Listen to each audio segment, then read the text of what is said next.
म्हणून तो खऱ्या अर्थाने या लेखनाकडे आलेला आपल्याला दिसत नाही. काही जणांनी शेतकरी मांडलेला आहे आपल्या साहित्याच्या माध्यमातून, मराठी साहित्याच्या माध्यमातून, परंतु तिथे कुठेतरी एक ज्याला आपण दाहकता अशी म्हणत असतो, धगधग अशा स्वरूपाची दाहकता त्या साहित्यामध्ये आलेली दिसून येत नाही. त्या कवितेच्या ओळी कोणाच्या आहेत मला माहीत नाही, परंतु मी ते ऐकलेले आहेत की दिस आलं डोक्यावर बिगी बिगी चल न्याहारीला, या ओळी आहेत. तर या ओळीकडे जर आपण पाहिलं तर दिवस जेव्हा डोक्यावर येत असतो तेव्हा 11:30-12 वाजत असतात आणि न्याहारीचा वेळ आहे 7:30-8ची वेळ आहे. 12-12:30ला शेतकरी पुन्हा आपलं औत शेतातले काम करून तो त्या ठिकाणी जेवण करत असतो. अनेक अशा कविता आहेत. गल ठोकळ यांनी लक्ष्मी नावाची कविता लिहिलेली आहे स्वातंत्र्यपूर्व काळामध्ये, की नववधू आहे आणि तिचा विवाह झाल्यानंतर सगळं शेत किंवा सगळं पीक अतिशय असं फुललेलं आहे, अशा पद्धतीचं वर्णन त्यांनी केलेलं आहे. आणि त्यामध्ये किती सत्यता आहे हे सुद्धा आपल्याला खऱ्या अर्थाने तपासून पाहता आलं पाहिजे. म्हणून अलंकारिक अशा पद्धतीचं चित्रण करणं किंवा शेतकऱ्याला एक मनोरंजनाच्या माध्यमातून समोर आणणं, आणि काही व्यावसायिक आपण पाहत असतो, अनेक नावं आपल्याला सांगता येतील की व्यवसायाच्या निमित्तानं जेव्हा त्यांच्याकडे लोक शहरामध्ये येत असतात शेतकरी, तेव्हा त्यांच्याशी संवाद साधून त्यावर सुद्धा साहित्य लिहिणारे अनेक असे लेखक आहेत की ते स्वतःला ग्रामीण साहित्यिक असं समजत असतात. म्हणून केवळ साहित्यामध्ये ग्रामीण शब्द आलेले आहेत म्हणून त्याला आपल्याला ग्रामीण साहित्य म्हणता येईल का? जसं साहित्यामध्ये निसर्गाचं वर्णन आलेलं आहे म्हणून त्याला आपल्याला पर्यावरणाचं ते साहित्य आहे असं म्हणता येणार नाही. ग्रामीण शब्द सुद्धा अनेक साहित्यिक, अलीकडे साहित्यामध्ये सुद्धा मागणी तसा पुरवठा असे प्रयोग काही लेखक करत आहेत, याच्यापेक्षा दुर्दैव दुसरं असू शकत नाही. म्हणून ग्रामीण साहित्य लिहिल्यानंतर किंवा आपली लोकप्रियता वाढेल असं सुद्धा काही लेखकांना वाटत असताना दिसते. म्हणून अनेक कवितेमध्ये एक ज्याला आपण म्हणू असं रोमॅन्टिक अशा पद्धतीचं वर्णन स्वातंत्र्यपूर्व काळामध्ये आलेलं आहे. खऱ्या अर्थाने ग्रामीण साहित्यातला शेतकरी जर आपल्याला पाहायचा असेल, 1960 नंतर किंवा 80 नंतर मराठी ग्रामीण साहित्यामध्ये आलेला जो शेतकरी आहे त्याच्या चित्रणामध्ये किंवा त्याच्या साहित्यामध्ये आलेला शेतकरी हा खोटा आहे असं धाडसाचं विधान आम्ही कधीही करू शकणार नाही.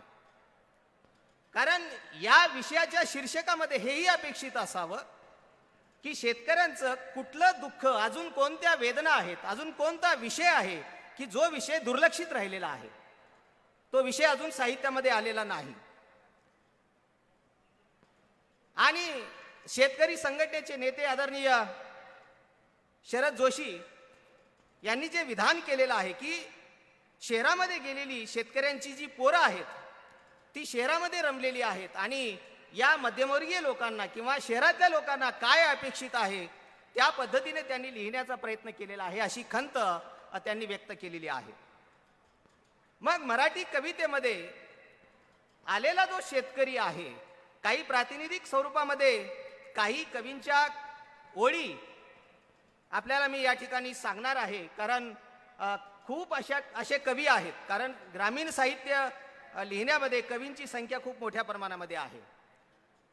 अलीकडच्या काळामध्ये ज्यांनी अतिशय खरा शेतकरी आपल्या कवितेतून उभा केलेला आहे त्यामध्ये आदरणीय इंद्रजित भालेराव सर यांचा आपल्याला आवर्जून उल्लेख करावा लागेल. मातीसाठी रे लढावं, मातीसाठी रे मरावं, बेटा माती लई थोर, त्याला कसं इसरावं. आपल्या मातीशी इमान राखणारा हा शेतकरी कधी असं म्हणत नाही की माझ्या पिकाला भाव नाही किंवा माझ्या समोर खूप अशी आव्हाने आहेत, संकट आहेत आणि आता मी माझ्या शेतातला कोपरा कधी पेरणार नाही असं शेतकरी कधीही म्हणत नाही. मी नाही पेरलो शेतामध्ये तर एका अर्थाने या धरणी मातेवर अन्याय केल्यासारखं आहे असं शेतकऱ्याला वाटत असतं. म्हणून दरवर्षी कधी त्याचं कर्ज फिटत नाही, शेतकऱ्याचे पैसे कधी बँकेमध्ये कधी राहत नाहीत, शेतकरी कधी पर्यटन करायला फारसं जात नाही, तरी कर्जामध्ये हा जगणारा शेतकरी आपल्या शेतावर आपल्या मातीवर तो मनापासून त्या ठिकाणी प्रेम करत असतो. मागच्या अनेक वर्षापासून आपण पाहत असतो शेतकऱ्यामध्ये आत्महत्येचं प्रमाण वाढलेलं आहे आणि त्याला वेगवेगळी अशी कारणं कारणीभूत आहेत. इंद्रजित भालेराव सरांनीच एका कवितेमध्ये असं म्हटलेलं आहे की झाडा झाडाला विचारा आत्महत्येच्या कहाण्या, झाडा झाडाला विचारा आत्महत्येच्या कहाण्या, या पहाडाला विचारा माझ्या बापाच्या वीराण्या. जर या झाडाला बोलता आलं असतं, शेतकऱ्याचा जो जित्राब आहे, गोतावळ आहे, त्याला जर बोलता आलं असतं, या मातीला बोलता आलं असतं, या बैलाला जर बोलता आलं असतं, तर शेतकऱ्याचं अतिशय दाहक अशा पद्धतीचं वास्तव खऱ्या अर्थाने आलं असतं. म्हणून त्यांनी अशा पद्धतीची रचना केलेली आहे की झाडा झाडाला विचारा आत्महत्येच्या कहाण्या. अलीकडे दुसरे एक कवी आहेत, आपल्याला सर्वांना परिचित आहेत, मला वाटते ते निमंत्रित कवी संमेलनामध्ये देखील असावेत, बालाजी मदन इंगळे सर. मेल नाही अजून आबाळ नावाचा त्यांचा कविता संग्रह आहे आणि या कविता संग्रहामध्ये त्यांनी जी मांडणी केलेली आहे की शेतकऱ्याला खरं तर या कवितेचं ग्रामीण भागामध्ये सर्वत्र पारायण झालं पाहिजे. ही कविता एक शेतकऱ्यामध्ये आत्मविश्वास निर्माण करणारी आहे. ही कविता शेतकऱ्यांना जगण्यासाठी बळ देणारी आहे. जगणे कठीण झाले तरी जगायचे आहे असं नारायण सुर्वेंनी म्हटलेलं आहे. घडीवर अंधार राहील मग प्रकाशच आहे. तर एकंदरीत आपण पाहतो की बालाजी मदन इंगळे यांनी जे म्हटलेलं आहे की मेल नाही अजून आबाळ, बाप्पा आताच आशा सोडू नको, शाबूत आहे कोपऱ्यात अजून चिमणीचं घरट, आत्ताच मरणाची भाषा बोलू नको. अशा अनेक कविता आहेत. कवी श्रीकांत देशमुख आहेत, कवी केशव देशमुख आहेत की ज्यांनी अथक नावाचा कविता संग्रह लिहिला. विद्रोह काय असतो, आपण दलित साहित्यामध्ये विद्रोह आलेला आहे असं म्हणतो, परंतु ग्रामीण कवितेमध्ये सुद्धा विद्रोह आलेला आहे याची प्रचिती अथक या कवितेतून, कविता संग्रहातून आपल्याला पाहायला मिळते. अनेक कविता केशव देशमुख सरांच्या कवितेमध्ये आलेल्या आहेत. कल्पना दुधाळ आहेत किंवा संतोष पवार आहेत. वेळ संपलेला असल्यामुळे मी केवळ या ठिकाणी नावाचा उल्लेख करत आहे. प्रभाकर साळेगावकर आहेत.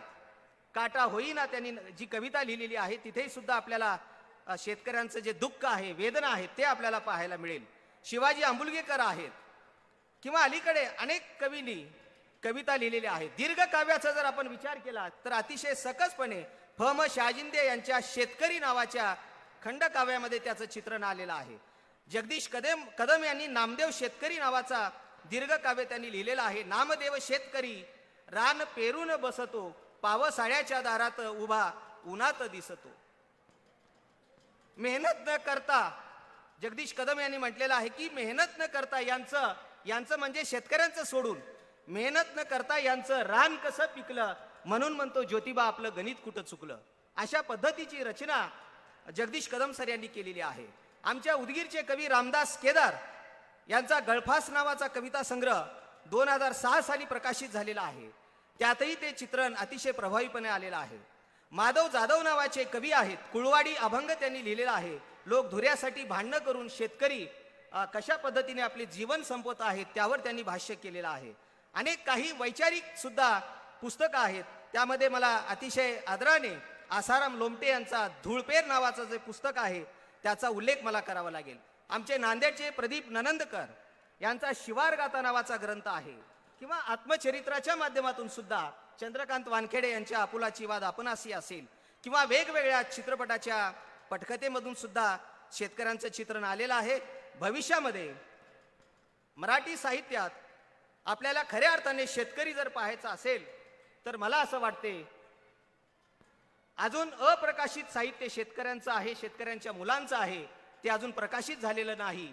आणि ते जेव्हा प्रकाशित होईल, त्याला जेव्हा बळ मिळेल विविध सामाजिक संस्थेकडून, शासनाकडून, तेव्हा निश्चितच ग्रामीण साहित्यातला शेतकऱ्याचं जे दुःख आहे, वेदना आहे, ते अतिशय दाहक कसं आहे ते येईल असं मला वाटतं. या ठिकाणी मला दिलेली जी वेळ आहे ती संपलेली आहे, त्यामुळे मी थांबतो. धन्यवाद.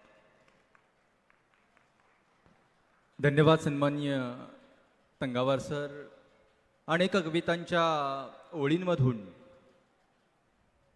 साहित्यातील शेतकरी आपल्या सर्वांसमोर रेखाटण्याचा प्रयत्न अगदी कमी वेळेमध्ये आपण केलेला आहे.